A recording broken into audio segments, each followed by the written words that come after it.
Since we have these dipoles in bonds with an electronegativity difference, we know that the electrons spend more time around the more electronegative atom. But we need a way of describing how many electrons, bonded or not, are around each atom of a molecule. And we call those formal charges. They're not an actual charge like ionic compounds have, since there's no exchange of electrons. It's just a description of a current state. So the equation for that, formal charge, is equal to the number of valence electrons that an atom contributes, minus the number of non-bonding electrons, not the number of lone pairs, but non-bonding electrons, and then minus the number of bonds. Okay, so what we can use formal charge for is determining what the correct resonance structure of a molecule is.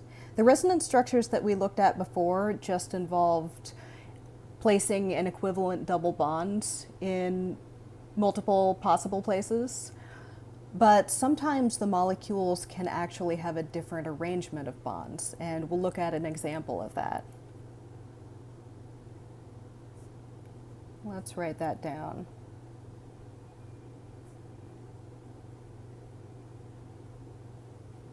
Use formal charge to determine the preferred structure.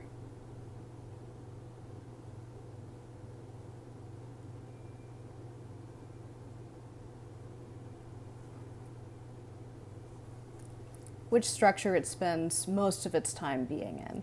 So let's first look at the N3 ion. So I've got three N's here. This is just one example where I've got a single bond on one side of the central nitrogen and a triple bond on the other. And let's put our lone pairs. Oh, that's too many lone pairs. Scratch that one.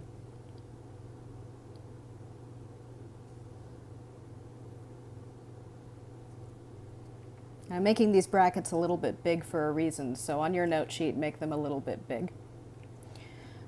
Right, so let's calculate the formal charge of each of these nitrogens. So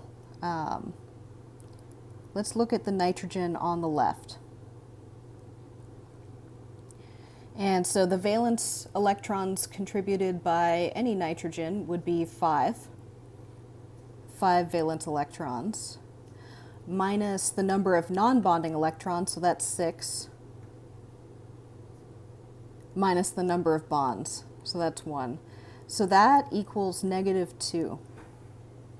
So the formal charge of this nitrogen right here is -2. So I'm going to write that really tiny and put a circle around it.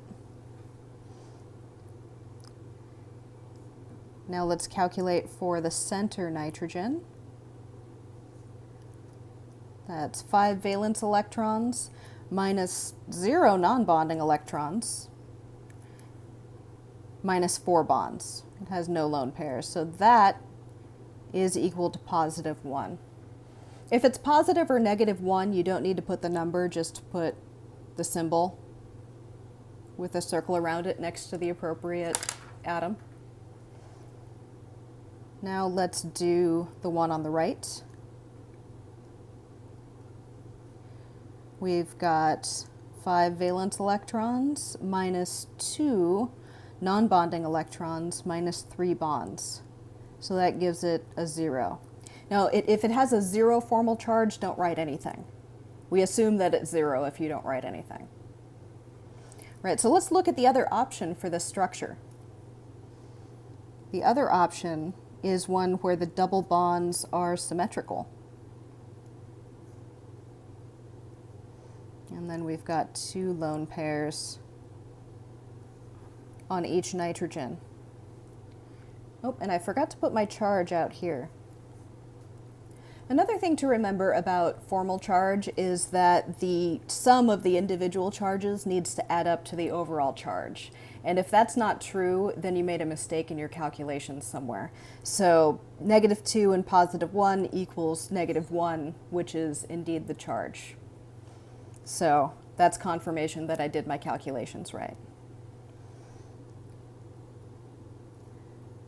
All right, so let's put this in extra big brackets with our charge out front. So the two outer nitrogens are equivalent. So that gives us 5 valence electrons minus 4 non-bonding electrons minus 2 bonds, and that gives us -1. So we'll put our negative signs next to these nitrogens. And then the one in the center, 5 minus 0 non-bonding electrons minus 4 bonds, gives us +1. So we'll give that its positive formal charge. And so which one of these is the best? Okay, atoms would prefer to have a 0 charge. Okay, the farther away they deviate from a 0 charge, the less happy they are. So in this structure, you have a -2 and a +1.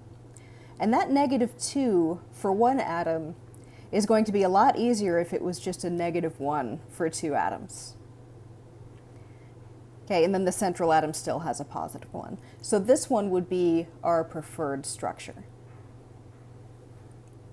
I've included in the note sheet some extra practice problems. These are certainly not required or to be turned in, but they might be helpful to you for studying for your exams.